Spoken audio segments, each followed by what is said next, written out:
সেপ্টেম্বৰৰ দুপৰীয়া অসমবাসীৰ কাৰণে এটা বৰ দুখ লগা খবৰ, যিটো খবৰ দুপৰীয়া 2টামান বজাত খবৰ আহিছে যে জুবিন গাৰ্গ আৰু আমাৰ মাজত নাই, তেখেতৰ মৃত্যু হৈছে।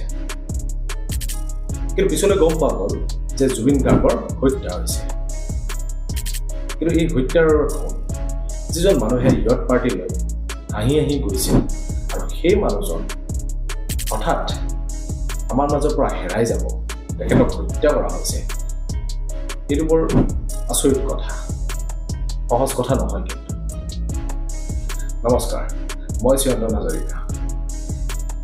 যিজন জুবিন গাৰ্গ প্ৰত্যেকজন অসমীয়াৰ হিয়াৰ মধু, এটা জাতিৰ সত্তা, সেই মানুহজনক মানৱ দৰদী জুবিন গাৰ্গক কোনোবাই হত্যা কৰিব পাৰে আৰু কেনেকৈ হত্যা কৰিব পাৰে বাৰু? কোন এই জঘন্য ব্যক্তি বা ব্যক্তিসকল? যিকেইজন এৰেষ্ট হৈছে, চামকানু মহন্ত, যিজনে ষ্টেজত থিয় হৈ মোৰ বেকবনটো হৈছে জুবিন গাৰ্গ কৈছিল সেই চামকানু মহন্ত, নে মেনেজাৰ সিদ্ধাৰ্থ শৰ্মা, নে কান্দি ইণ্টাৰভিউ দিয়া সেই শেখৰজ্যোতি গোস্বামী, নে সহ গায়িকা অমৃত বৰুৱা মহন্ত, নে সেই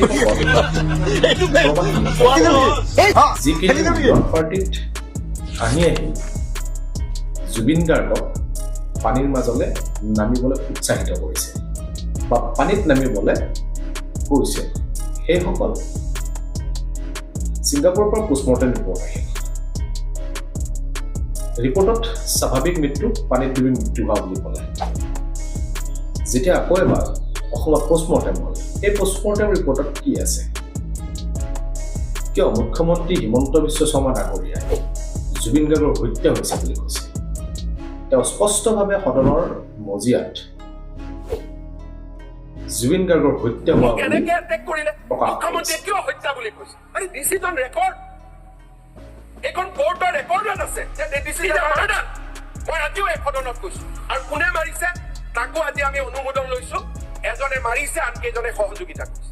ছিংগাপুৰ ইয়ত পাৰ্টিত সাগৰত জুবিন গাৰ্গে সাঁতোৰাৰ ভিডিঅ' দেখা পালোঁ, কিন্তু শেষৰ ভিডিঅ'টো আমি কিন্তু দেখা নাপালোঁ। এই ভিডিঅ'টোত কি আছিলে? এই ভিডিঅ'টো ক'ত গ'ল? ইয়তখনত CC কেমেৰা এভেইলেবল আছিল নাই? যদি আছিল, তাৰ ফুটেজ ক'ত গ'ল? সেই ফুটেজবোৰত কি আছে? যদি আছে, সেই ফুটেজবোৰত কি আছে?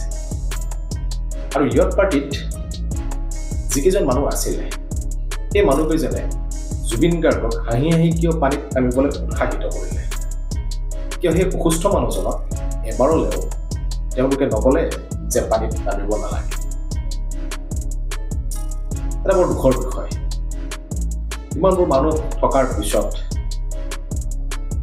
এজন জনপ্ৰিয় গায়ক, শিল্পীক তেওঁলোকে কেয়াৰ ল'ব নাজানিলে। তেওঁলোকে কি জুবিন গাৰ্গক অন্য সামগ্ৰী এণ্টাৰটেইনমেণ্টৰ বিষয়বস্তু বুলি বাছি ল'লে, নে আন কিবা? তেওঁক অসুস্থ বুলি জানিও কোনো এজনে কিয় বাধা নিদিলে?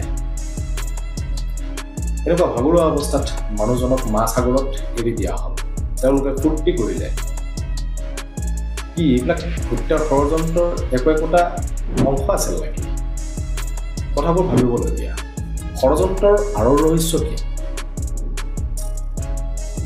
টকা পইচা নে জুবিন গাৰ্গৰ জনপ্ৰিয়তা?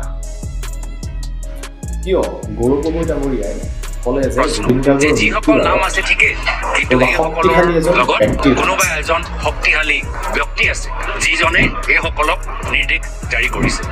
কোন এই শক্তিশালী ব্যক্তি? যদি জানে, তেওঁ কিয় নাম প্ৰকাশ কৰিবলৈ ভয় কৰিছে? নে জুবিন গাৰ্গক লৈ পলিটিক্স আৰম্ভ কৰিছে? যিজন মানুহে পলিটিক্স বেয়া পাইছিল, সেই মানুহজনক লৈ পেলাই পলিটিক্স কৰাটো জানো ভাল কথা? তেওঁজন আমি সৈন্য সামগ্ৰী হিচাপে ব্যৱহাৰ কৰি থকা নাই? এই সকলোবোৰ বিষয় যদি আমি চাওঁ, জুবিন গাৰ্গক হত্যাৰ আঁৰত কি আছিলে, তাৰ তদন্তৰ ৰিপৰ্ট কি আহিব? জুবিন গাৰ্গক অসমবাসীয়ে কিন্তু আৰু ঘূৰাই নাপায়। যিজন জুবিন গাৰ্গে তেওঁৰ সৰ্বোচ্চ দি এটা জাতিক অসমীয়া সংস্কৃতিক বহুখিনি ওপৰলৈ লৈ যাবলৈ সক্ষম হৈছে গতিকে এনেকুৱা এজন মানুহক হত্যা কৰা বা হত্যাৰ ষড়যন্ত্ৰ কৰা মানুহক কিন্তু ন্যায়ালয়ে কি শাস্তি দিয়ে সেইটো লক্ষণীয় হৈ যাব চাৰ্টি তদন্ত ৰিপৰ্ট হয়তো আমি কেইদিনমান পিছতে পাম আৰু সেই ৰিপৰ্টত কি আছে আৰু সেই ৰিপৰ্টৰ পৰাই হয়তো আমি গম পাম কোন এই হত্যাকাৰী কিয় হত্যা কৰিলে এই সকলোবোৰ কথা